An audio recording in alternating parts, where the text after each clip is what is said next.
વધુ એક યુવકે આર્થિક સંકળામણના કારણે જીવન ટૂંકાવ્યું. કામરેજના ટીંબા ગામ પાસે તાપી નદીના બ્રિજ પરથી કૂદી જઈ જીવન ટૂંકાવ્યું. અવિનાશ દશરથ સોની નામના યુવકે જીવન ટૂંકાવ્યું. મૃતક સુરતના પાલ વિસ્તારમાં આવેલા ધનલક્ષ્મી બંગલોઝમાં રહેતો હતો.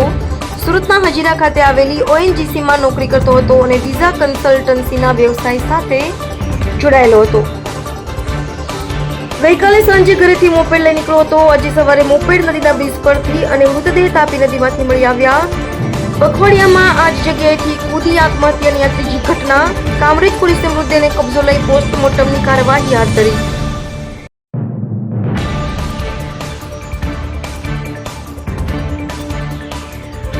રિપોર્ટેડ ન્યૂઝ ગુજરાત સાથે પ્રશાંત પટેલ, બારડોલી.